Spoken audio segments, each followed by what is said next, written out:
சுவையான உணவின் அடையாளம் Suvi wedding caterers, a symbol of excellence. இந்த படத்தை வந்து ஹாட் ஸ்டாரே தயாரிச்சதுனால அந்த டிஜிட்டல் விற்கிறதுல அவனுக்கு எந்த பிரச்சனையும் இல்லாமல் போயிடுச்சு. ஸோ டிவி ரைட்ஸும் வந்து ஈஸியாக விற்றுரும் அப்படின்னு நான் நினைக்கிறேன். ஸோ தயாரிப்பெல்லாம் இருக்கிறதுல எனக்கு இருக்கிற பிரச்சனையே நான் இங்கே ஷேர் பண்ணிக்கிறேன். அண்ட் வந்து கண்டென்ட் ஓரியன்டா இந்த மாதிரி ஒரு படத்தை எடுக்கிறப்போ வந்து என்னன்னா ரொம்ப முன்முடிவோட இது எங்களோட சேட்டலைட்டுக்கு இது வந்து ஒத்து வராது, எங்க சேனலுக்கு வந்து இதெல்லாம் பார்க்க மாட்டாங்க அப்படின்னு சொல்லிட்டு ரொம்ப முன்முடிவா இன்னைக்கு வந்து பெரிய நிறுவனங்கள் வந்து ரொம்ப ஸ்டப்பனா தயாரிப்பாளர்களுக்கு சப்போர்ட்டே பண்ணாம பெரிய பிரேக் போட்டுட்டு இருக்காங்க. அண்ட் வந்து இது எப்படி சரியாகும்னு எனக்கு தெரியல. நிறைய தயாரிப்பாளர்கள் அற்புதமான சினிமாவை வச்சுக்கிட்டு நல்ல திரைப்படங்களை எடுத்துட்டு வந்து ரீச் பண்ண முடியாத ஒரு சிக்கல் வந்து இன்னைக்கு வந்து இருந்துட்டு இருக்கு. ஸோ இந்த சூழல் மாறும் அப்படின்னு நான் நினைக்கிறேன். இந்த சூழல் மாறி இன்னும் ஆரோக்கியமான சினிமாக்களை திரையரங்கு மட்டும் இல்லாமல் டிவி அண்ட் வந்து டிஜிட்டல் பிளாட்ஃபார்ம்ஸ்க்கு வந்து ஈஸியாக இன்னும் ஆரம்பத்தில் அப்படி இருந்தது. இப்போ திடீர்னு வந்து டோட்டலாக அதெல்லாம் மாறிடுச்சு. ஸோ அது திரும்பவும் சரியான நிலைக்கு வரும் அப்படின்னு நான் நினைக்கிறேன். ஸோ அது வந்து ஹாட் ஸ்டார் நிறுவனர்களுடைய முன்னாடியே சொல்கிறதுல ரொம்ப சந்தோஷம். அண்ட் இது இட் இஸ் நாட் லைக் இது வந்து ஒரு விமர்சனம் கிடையாது, ஒரு டிஸ்கஷன் தான். இன்னைக்கு என்ன நடந்துட்டு இருக்கு அப்படின்றத வந்து நம்ம ஓப்பனாக பேச வேண்டியது இருக்கு. அண்ட் வந்து இந்த திரைப்படம் பொறுத்த வரைக்கும் வாழை சந்தோஷ் நாராயணுடைய மியூசிக்கில் ரொம்ப பயங்கரமாக வந்திருக்கு. அண்ட் தி வந்து செம சூப்பராக பாடியிருக்காங்க. அண்ட் சந்தோஷ் ரொம்ப நாள் கழிச்சு நான் மீட் பண்ணுறேன். சூப்பர் மாமே, ரொம்ப சந்தோஷம் உன்னை பார்க்குறதுல.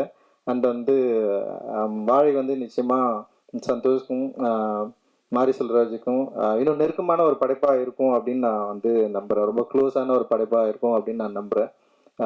இது வந்து மக்களுக்கு ரொம்ப பிடிக்கும் அப்படின்னும் எனக்கு வந்து தோணுது. பிகாஸ் ஆஃப் வந்து லைக் சொல்கிறது வாழ்க்கையில் சில பேர் முன்முடிவோடு இருக்கிறாங்க, சில பேரோட வாழ்க்கையில் சில விஷயங்கள் இப்படி தான் இருக்கும் அப்படின்னு சொல்லிட்டு.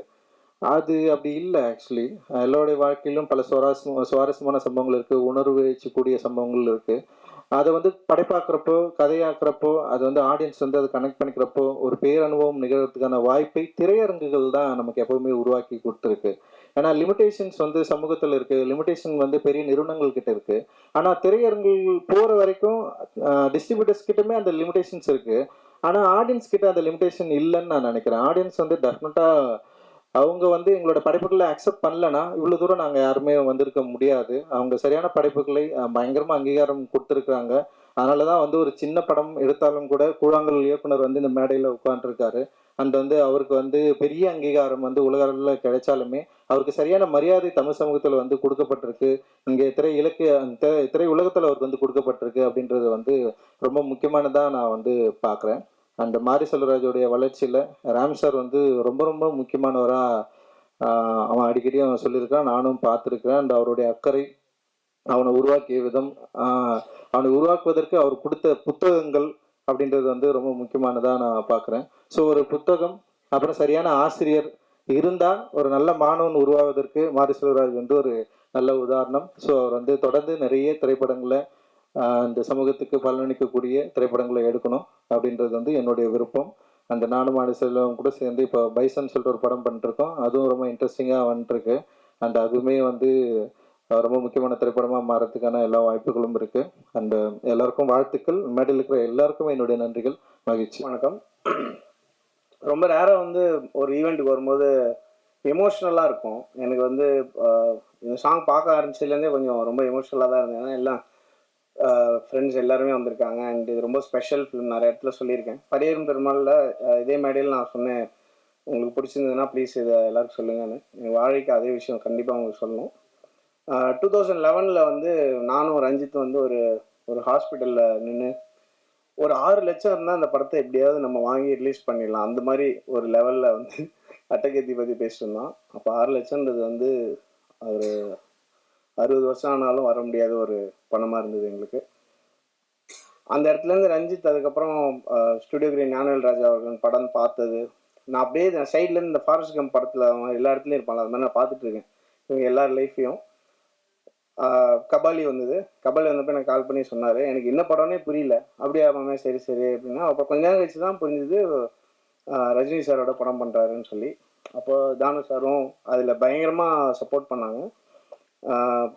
அந்த படம் பண்ணும்போது என்கிட்ட வந்து சொன்னார், ரஞ்சித் மாமே உன்னோட டீம் எல்லாம் விட்டுறாத, புதுசு புதுசாக நீ பாட்டு ஆள் கூட்டு வந்துடாத, நீ வந்து நீ எப்பயுமே ஒர்க் பண்ணுறவங்களோட ஒர்க் பண்ணு அப்படின்னு சொல்லி சொன்னார். ரொம்ப நான் யூஸ்வலாக அப்படி இருக்கணும்னு தான் ஆசைப்பட்டேன். எனக்கு சொல்லும்போது ரொம்ப எமோஷ்னலாக இருந்தது. நீ நம்ம கட்டி பிடிச்சி தேங்க்யூ ரஞ்சித், எனக்கே எப்படி கேட்குறதுன்னு தெரியல அப்படின்னு சொன்னேன். ஸோ அங்கேருந்து அதுக்கப்புறம் பரியேறும் பெருமாள் வரும்போது, மாமி இந்த மாதிரி படம் இருக்கு நீ பார்க்குறியான்னு சொல்லி மாறி அனுப்பிச்சாங்க. மாறிட்ட நான் பேசும்போது எனக்கு இது வந்து நம்ப முடியாத அளவுக்கு ரொம்ப செமையாக இருந்தது. நான் சொன்னேன், நான் ஒரு பாட்டு பண்ணி தரேன், நீங்கள் அப்புறம் கொஞ்சமாவது ஷூட் பண்ணிட்டு வாங்க, அதுக்கப்புறம் நம்ம பார்க்கலாம் அப்படின்னு சொன்னேன். அப்புறம் ஷூட் பண்ணிட்டு வந்தோடனே அப்போ தான் நான் ராம் சாருக்கு ஃபோன் பண்ணி டார்ச்சர் பண்ண ஆரம்பித்தேன். அவர் ஃபோன் பண்ணி சார் பயங்கரமாக இருக்குது சார், நான் தனியாக கூவிட்டு இருந்தேன். பரியேறும் பெருமாள் வந்தப்போ வந்து ஒரு பிஆர் ஏஜென்சி மாதிரி ஆகிட்டேன் நானே. எனக்கு என்னோட அந்த ஆர்ட் ஃபார்ம் ரொம்ப என்னை ஹிட் பண்ணதுனால நான் எல்லாருக்கிட்டையும் சொல்ல ஆரம்பித்தேன். அண்ட் அது வந்து ஒரு ஒரு பொலிட்டிக்கல் சேஞ்ச் கிரியேட் பண்ணிச்சுன்னு நான் நம்புகிறேன். அந்த படம் வந்து அந்த படம் நல்லா இருக்குன்னு சொல்லிடணுன்ற கட்டாயத்துக்கே வந்துட்டாங்க. அந்த அளவுக்கு ஒரு மிகப்பெரிய பொலிட்டிக்கல் சேஞ்ச் கிரியேட் ஆச்சு. அதுக்கப்புறம் வந்து அந்த படம் ரிலீஸ் அந்த ஒரு 4 ஃப்ரேம்ஸில் ஒரு ஷோ நடந்தது. ராம் சார் தெரியும். நாங்கள் வந்து மேலே அந்த ப்ரொஜெக்டர் ஏரியாவில் நின்று நாங்கள் 2 பேரும் பேர்னு அழுகிறோம். அந்த படத்துக்கு நல்ல ரெஸ்பான்ஸ் வந்துருச்சு அப்படின்னு சொல்லி அங்கே எல்லாம் ஆடியன்ஸ் எல்லாம் பயங்கரமாக ரியாக்ட் பண்ணுறாங்க. அந்த ஷோவில்னோடனே பயங்கரமாக ஃபீல் பண்ணி அழுது. அப்போ நாங்கள் கீழே வந்து ரஞ்சித் வேறு யாராலுமே ப்ரொடியூஸே பண்ணியிருக்க முடியாது அப்படின்னு சொல்லி, இது வந்துருமா மாமே தேட்டரில் எல்லாம் கேட்டார் என்கிட்ட. கண்டிப்பாக வரும், பயங்கரமாக போகும் அப்படிலாம் சொல்லிட்டு இருந்தோம். அதுக்கப்புறம் இன்னைக்கு திவ்யா ஸ்டேஜ் ஏறும்போது I think I really got very emotional. அது என்னவோ தெரியல, அவங்க வந்து மாறி அங்கேருந்து அந்த படம் ப்ரொடியூஸ் பண்ணி ரஞ்சித் அவர் ப்ரொடியூஸ் பண்ணி அதுக்கப்புறம் மாறி நல்லா அவர் சூப்பராக அவருக்கு பிடிச்ச படங்களை சூப்பராக கிரியேட் பண்ணி எல்லாத்தையும் அவரே ஃபேஸ் பண்ணி அவர் சொன்ன மாதிரி தான் ஏகப்பட்ட மலை. நான் ஒரு 20 மலை இப்போ ஏறது பார்த்துருக்கேன். அவர் அதெல்லாம் ப்ரொடியூஸ் பண்ணி அதுக்கப்புறம் அதெல்லாம் டீல் பண்ணி அப்புறம் இப்போ ஒரு ப்ரொடியூசராக வந்து அவங்க ஃபேமிலியாகவே எல்லாரும் வந்து இங்கே அது பண்ணுறதுன்றது it's an amazing achievement. Ranjith, Mari, Ram sir, Thanu sir எல்லாரும் so thankful to you all. And ரொம்ப நான் விஷ் பண்ணணும்னு நினைக்கிறேன் மனசார. அண்ட் இதனால வந்து என்ன ஆகுதுன்னா எங்கள் எல்லாருக்குமே வந்து வெரி பிக் ரெஸ்பான்சிபிலிட்டி. நம்ம சொல்கிற விஷயங்களை வந்து நிறைய பேருக்கு ரீச் பண்ணக்கூடிய ஒரு ஒரு மிகப்பெரிய பவர் இருக்குது. ரொம்ப நாள் முன்னாடி கொஞ்ச நாள் முன்னாடி கூட அது சுத்தமாக இல்லாமல் இருந்தது. ஸோ அது எல்லாருமே வந்து அதை ரெஸ்பான்சிபிளாக நாங்கள் யூஸ் பண்ணி I think we can take art form forward. உங்களுக்கு ரொம்ப பிடிச்ச படைப்புகள் வந்து கொடுக்கலாம் அப்படின்னு நான் நம்புகிறேன்.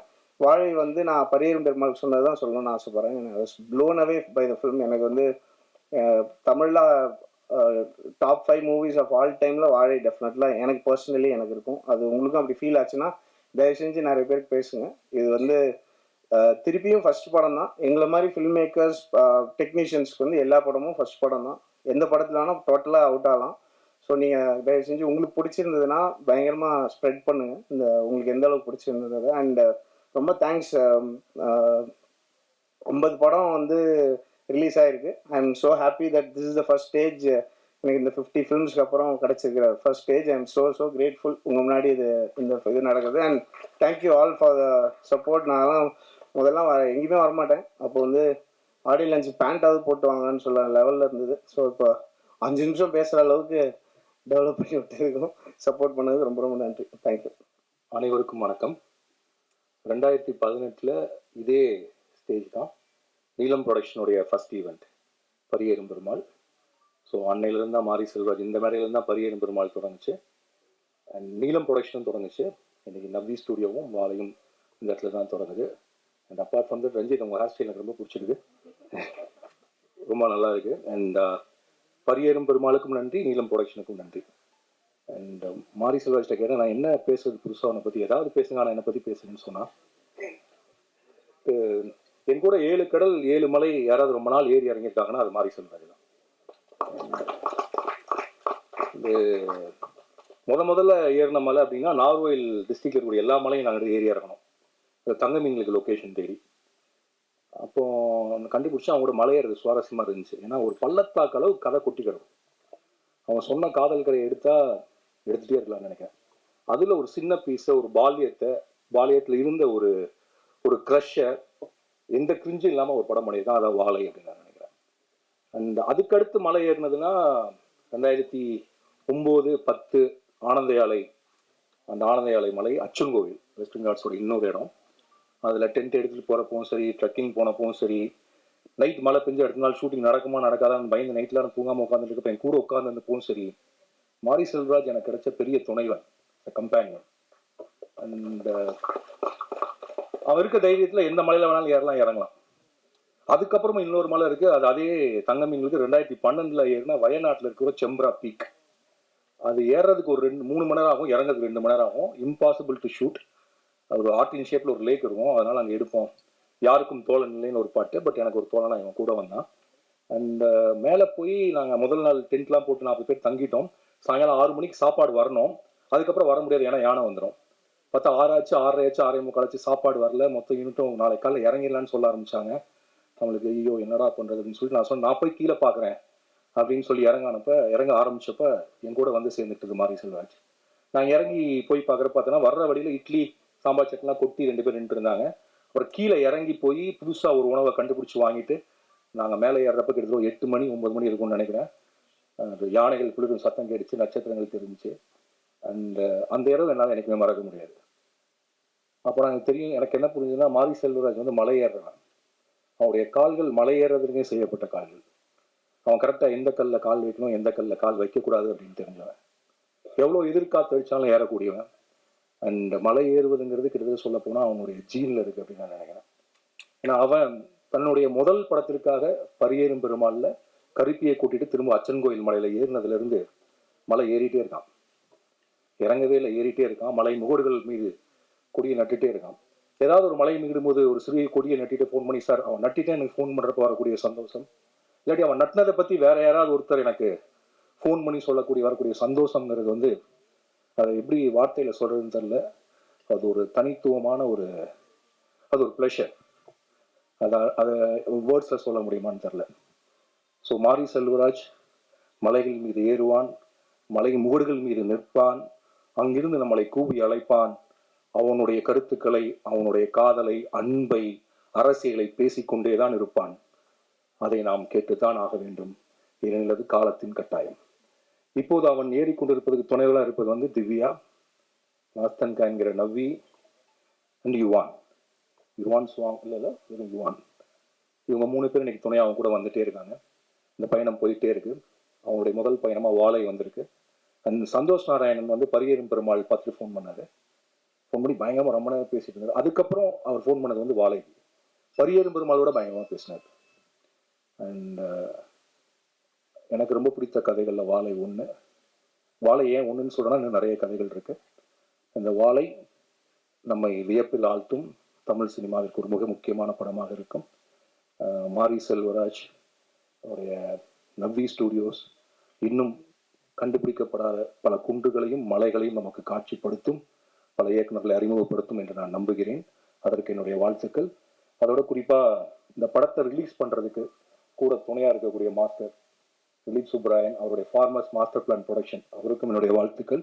இதுக்கு எல்லாத்துக்கும் துவக்க புள்ளியாக இருந்த, என்னை எப்பொழுதும் ஊக்குவிக்கிற, எனக்கு மிகுந்த நம்பிக்கையை கொடுக்கிற, வாழ்க்கையை ரசிக்க சொல்லி கொடுக்குற என்னுடைய நண்பர் பிரதீப் மில்ராய், அண்ட் இந்த ப்ராஜெக்டை எக்ஸிக்யூட் பண்ணி முன்னெடுத்துட்டு போன இன்னொரு நண்பர் நரன், இவர்களுக்கும் கிருஷ்ணன் சார் அவர்களுக்கும் என்னுடைய நன்றிகள், வாழ்த்துக்கள். சார் சொன்ன மாதிரி இந்த மேடை தான் ஃபர்ஸ்ட் மேடை. ப்ளஸ் நீங்கள் வந்து பரியேறும் பெருமாளை கொண்டாடின விதம் தெரியும். அதை பார்த்து என்னோட கலையை, என்னோட அரசியலை இந்த மக்கள் எடுத்துகிட்டு கொண்டு போன விதம் வந்து தெரியும். அந்த நம்பிக்கை தான் வந்து அடுத்தடுத்த கர்ணனாக இருக்கட்டும், மாமன்னனாக இருக்கட்டும், பாலையாக இருக்கட்டும், இப்போ எடுத்துகிட்டு இருக்க பைசனாக இருக்கட்டும், இது எல்லாமே முழுக்க என்ன விஷயம் நடந்தாலும் இந்த கதையை ஏற்றுக்கொள்வதற்கான மக்கள் இருக்கிறார்கள் அப்படிங்கிற நம்பிக்கையில் தான் எல்லா கதையுமே எடுக்கும். அப்படி ஒரு அந்த மாதிரியே நம்பிக்கையை கொடுத்த பத்திரிகையாளர்களுக்கு முதல்ல என்னோட நன்றி. முதல்ல ஹாட் ஸ்டார் தேங்க்ஸ் சொல்லணும். ஏன்னா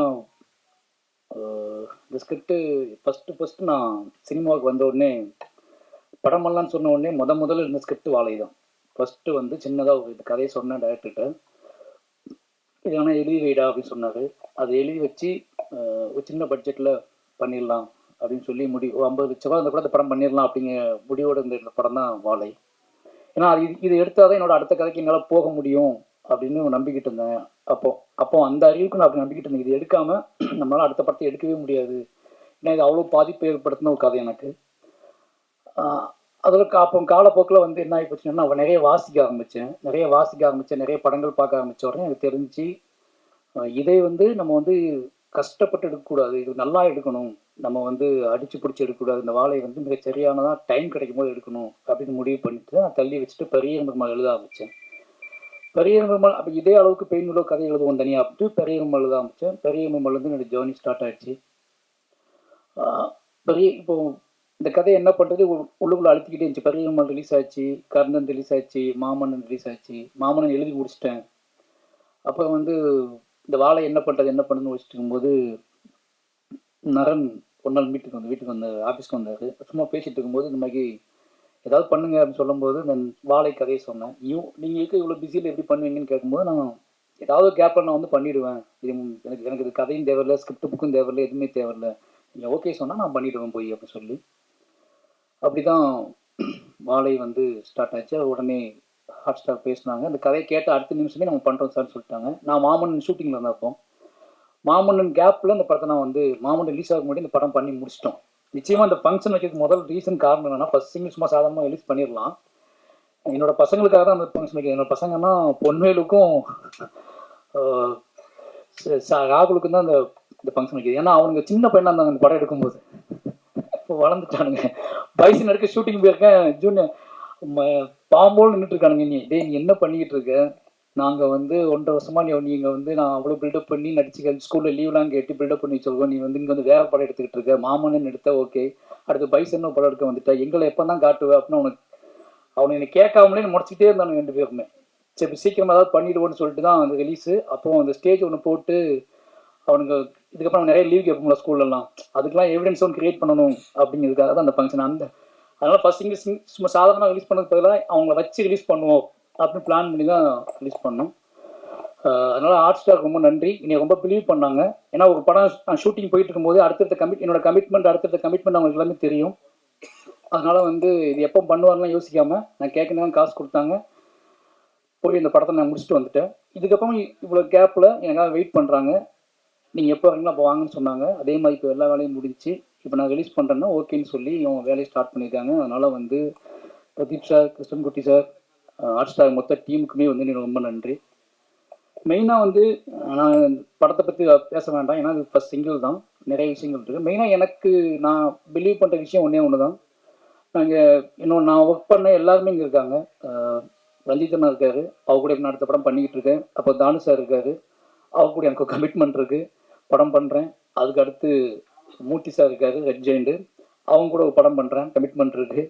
இது ஏன் சொல்கிறேன் அப்படின்னா, நான் என்னவா இருக்கேன் சினிமாவுக்குள்ள, இதுவே எனக்கு பயங்கர திருப்தியாக இருக்குது. என் கூட ஒர்க் பண்ணவங்க என்னோட உழைப்பையும் என்னோட அரசியலையும் என்னோட சினிமா கலை மீது எனக்கு இருக்கிற விஷயத்தையும் புரிஞ்சுக்கிட்டு என்னை அரவணைச்சு அவங்க கொண்டு போயிட்டு இருக்காங்க. இந்த 4 பேர், இந்த 3 ப்ரொடியூசரும் இவங்க கூட இருந்து என்னைய ஒரு ப்ரொடியூசராக பார்க்குறதும் சந்தோஷப்படுறதுமே முக்கியமான விஷயம். அடுத்தடுத்து அவங்க கூட ட்ராவல் பண்ணுறேன். அவங்க 3 பேர்த்துக்குமே ரொம்ப நன்றி. அடுத்து வந்து என்ன சொல்கிறது, என்னோட இயக்குனர் ரஞ்சிதன் அடிக்கடி சொல்லிட்டே இருப்பேன், எல்லாத்தையும் சொல்லிட்டே இருப்பேன். உனக்கு ஏன் இவ்வளோ பதட்டம், உனக்கு ஏன் இவ்வளோ சிக்கல், ஏன் இவ்வளோ டென்ஷன் ஆகு, 4வது படம் வந்துட்டுலாம் பார்த்து பண்ணலாம்னு சொல்லுவாங்க. இப்போ கூட உதடு ஒட்ட ஆரம்பிச்சுக்க தான் பேச கூப்பிடுறாங்க. நான் நிறைய ஃபங்க்ஷனில் உதடு ஒட்டினாலே கான்ட்ரவர்ஷியலாக பேசி மாட்டியிருக்கேன். எனக்கு தண்ணி குடிக்க முதல்ல ஒட்ட ஆரம்பிச்சுட்டுனா டகடன்னு ஏதாவது பேசிட்டு போயிடுவேன். பேசிட்டு கீழே போனதுக்கப்புறம் தான் பார்த்தேன் உள்ளுக்குலேருந்து வெளியே கொட்டியிருக்கும் ஏதோ ஒன்று. நான் போகும்போது ஹிடன் பண்ணிட்டு போயிருப்பேன், ஆனால் மேலே போய் அது கொட்டியிருக்கும் பயங்கரமாக. அப்போ யோசிப்பேன், இது உள்ளே கிடந்திருக்கு, நமக்கு தெரியாமல் கிடந்திருக்கு அப்படின்னு யோசிப்பேன். அப்படி நிறைய ஃபங்க்ஷன்லாம் நான் பேசியிருக்கேன். அதுக்கு ஒரே ரீசன் என்ன அப்படின்னா, நிறைய விஷயங்கள் ஓடிட்டே இருக்கும். ரஞ்சிதனை திட்டிகிட்டே இருப்பார், டேய் நார்மலாக இருக்கா, நீ வந்து கேஷுவலாக இருக்கு, உனக்கு எல்லா வசதியும் வந்துடுச்சு, நீ சொன்னால் எல்லாமே நடக்கும், நல்ல ப்ரொடக்ஷன் வந்துட்டாங்க, ப்ரொடியூசர்ஸ் இருக்காங்க, அப்புறம் ஏன் இவ்வளோ பதட்டப்பட்டு படத்தை எடுக்கிற, இவ்வளோ வேகத்தை ஏன் போடுற அப்படின்னு கேட்பாரு. ஒரு கதையை படமாக்குவது என்றால் அந்த கதையை நம்ம ரசித்து அதுக்கான கிராஃப்டை கண்டுபிடிச்சி படம் பண்ணலாம். பட் என்னை நானே இயக்குவது அப்படிங்கிறது, என்னோட வாழ்க்கையை நான் இயக்குவது அப்படிங்கிறதுனால வந்து எனக்கு இந்த பதட்டம் போக மாட்டேங்குது. நான் கிரியேட் பண்ணுற எல்லா கேரக்டர்ஸுமே என் வாழ்க்கையில் பார்த்த மனிதர்களாக இருக்காங்க. அவங்க இன்னும் வாழ்ந்துக்கிட்டு இருக்காங்க. அவங்க ஏதோ மூலையிலேருந்து நீ பார்த்துக்கிட்டு இருக்காங்க. அவங்க என்னை வந்து இவன் எப்படி மாறிக்கிட்டு இருக்கான், என்னவா ஆகிக்கிட்டு இருக்கான், என்ன பேசுகிறான், இவன் பேசுகிறது எவ்வளோ உண்மை இருக்குது, எவ்வளோ பொய் இருக்குது, இவன் பேசுகிறத ஏற்றுக்கலாமா, நம்பலாமா, வேண்டாமான்னு சொல்லிட்டு அவங்க கண்காணிச்சுட்டே இருக்காங்க. அதனாலேயே எனக்கு அதை பார்த்து வந்துகிட்டே இருக்குது. அது மட்டும் இல்லாமல் எனக்கு ஒரு கடமையும் இருக்குது. இப்போ இந்த மேடை எனக்கு ரொம்ப ரொம்ப மகிழ்ச்சியான மேடைக்கான காரணம் என்ன அப்படின்னா, இந்த ராகுலும் பொன்வேலும் இந்த மேடையில் இருக்கிறதா. ஏன்னா இந்த வயசில் நான் எப்படி இருந்தேன்னு தெரியும். என் ஊரில் என் சொந்த அக்கா பசங்க தான் அவங்க. என்னோட அக்கா பையன் ஒருத்தர் மாமா பையன். இந்த 2 பேரும் இந்த வயசில் நான் என்னவா இருந்தேன்னு எனக்கு தெரியும். இவங்களுக்கு அங்கேருந்து கூட்டிகிட்டு வந்து இந்த மேடையில் உட்கார வச்சுட்டேன் அப்படின்னு ஒன்று இருக்குல்ல. இவனுங்க வழி தவறி போக மாட்டானுங்க. இனிமேல் இவனுங்க இந்த சினிமா இந்த கலையின் வழியாக இந்த உலகத்தை நல்லா புரிஞ்சுக்குவானுங்க. இந்த கலையின் வழியாக அவனுங்க திசை மாறாமல் இருப்பானுங்க அப்படிங்கிற ஒரு பெரிய சந்தோஷம். ஏன்னா திருநெல்வேலி எப்படி இருக்குன்னு உங்களுக்கு நல்லா தெரியும். அந்த மாதிரி ஒரு ஊர்ல இருந்து அவனை கூட்டி வந்துட்டேங்க. இவங்களை வச்சு மற்ற பசங்கள்லாம் எப்படி ஆவானுங்க, இந்த பசங்களை பார்த்து மற்ற பசங்கள்லாம் என் ஊருக்குள்ள முதல்ல ஒரு கலை உள்ள நுழைய போகுது அப்படிங்கிற ஒரு பெரிய சந்தோஷம் வந்து எனக்கு அதுதான் அந்த உணர்ச்சி தான் எனக்கு பயங்கரமா இருக்கு. ஏன்னா அவனுங்க மண்டைக்கு அது ஓடிக்கிட்டே இருக்கும். இதுக்கப்புறம் அவனுங்களுக்கு பேசுறது நம்ம படத்தை நடிச்சிட்டோம், நம்ம இதெல்லாம் பண்ணக்கூடாது, இதெல்லாம் பேசக்கூடாது அப்படின்னு சொல்லி சில ரெஸ்பான்சிபிலிட்டிலாம் வரும். ஏன்னா அந்த வயசுல நான் எவ்வளோ மூர்க்கமாக இருந்தேன்னு எனக்கு தெரியும். எவ்வளோ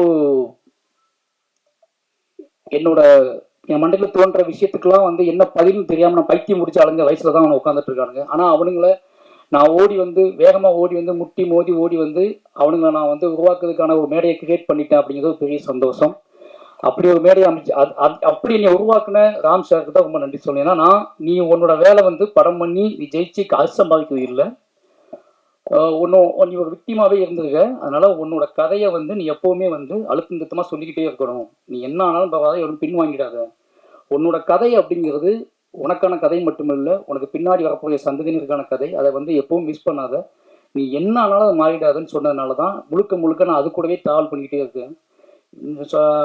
சொன்ன மாதிரி என்ன சொல்றது, நான் மீண்டு வெளியே வர்றதுக்கே கொஞ்சம் நாளாகும். என்னோட கதையை முடித்து கொண்டு வெளியே வர்றதுக்கே கொஞ்சம் நாளாகும். அப்படியாப்பட்ட கதைகள் தான் தொடர்ந்து நான் பண்ணிக்கிட்டு இருக்கேன். அதனால வந்து என்னோட இயக்குநருக்கு வந்து டே மேடையில் நான் சொன்னேன்னு நினைக்கிறேன். என்னோட இயக்குனர் இருக்கிற வரைக்கும் எனக்கு சின்ன மாற்றம் கூட நீங்கள் பார்க்க முடியாது. அப்படிங்கிற காரணம் என்ன அப்படின்னா, என்னைய கண்காணிச்சிட்டு இருக்க முக்கியமான கண்களில் வந்து அவரோட கண்கள் முக்கியமான கண்கள். ஏதாவது ஃபோன் வந்துச்சுன்னா நான் முதல்ல யோசிக்கிறது நான் என்ன தப்பு பண்ணுன்னு யோசிப்பேன். சுற்றி முற்றி பார்ப்பேன், நம்ம ஏதாவது ஸ்டேட்டஸ் போட்டிருக்கோமா, இல்லை ஏதாவது அதிகம் பசிக்கு நம்ம ஏதாவது பண்ணியிருக்கோமா, ஏதாவது ஃபோன் பண்ணியிருக்கோமா, யார்கிட்ட பேசியிருக்கோமா, ஏதாவது பேட்டி கிட்டி கொடுத்துட்டோமா அப்படின்னு தான் பார்ப்பேன். ஏன்னா எப்படி வீட்டில் இருக்கவங்க எப்படி அப்பா அம்மா மேலே பயம் வச்சுருப்பாங்களே, எங்கள் அப்பா அம்மாவுக்கு நான் வந்து எனக்கு ஒரு விஷயம் நடந்ததுக்கப்புறம் தான் அவங்களுக்கு தெரியும். எனக்கு நடப்பதற்கு முன்பாகவே எனக்கு தெரிஞ்சது வந்து எங்கள் டைரக்டருக்கு மட்டும்தான். நான் மிட் நைட் கூட எனக்கு ஃபோன் பண்ணிட்டே என்னடா பண்ண ஒருத்தர் எழுதியிருக்கான இப்படி உன்னை பற்றி அப்படிம்பாரு. எனக்கு அது பயங்கர ஷாக் ஆகும். எப்படி 12 மணிக்கு போய் பார்த்தாரு அப்படின்னு சொல்லி அவனை தேடி பிடிச்சது எனக்கு 2 நாள் ஆகும். ஆனால் இவருக்கு மட்டும் எப்படியாவது பார்த்துருப்பாரு. என்னன்னா பதட்டப்பட்டுட்டே இருப்பாரு. நீ கரெக்டாக இருக்கடா, நீ வந்து ஏன் இவ்வளோ பதட்டப்படுற, நீ ரொம்ப நீ வந்து ஆர்ட் ஃபார்முக்குள்ள இருக்க, அதனால ஆர்ட் ஃபார்மை மையப்படுத்தியே நீ ட்ராவல் ஆகு அப்படின்னு சொல்லிட்டே இருப்பாரு. அவர் இருக்கிறதுனால தைரியத்தில் தான் நான் வந்து ட்ராவல் ஆகிட்டே இருக்கேன். அப்புறம் ரஞ்சித்னு சொல்லி ஆகணும். ஏன்னா முழுக்க அவர் எவ்வளோ வேகமாக இருந்தாலும் தன்னோட இருக்கிற மனிதர்களை பத்திரமா பார்த்துக்கல அவருக்கு நிகரான யாருமே நினைப்பேன். ஏன்னா அவர் ஓடிக்கிட்டு இருப்பார், அவர் முட்டுவார், மோதுவார், எல்லாம் பண்ணுவார், கழகங்களை உருவாக்குவார். ஆனால் பக்கத்தில் இருக்கிறவன் ரொம்ப பாதுகாப்பாக இருக்கணும் அப்படின்னு நம்பக்கூடிய அந்த மனம் இருக்குல்ல, அதுதான் வந்து எனக்கு விபணம்.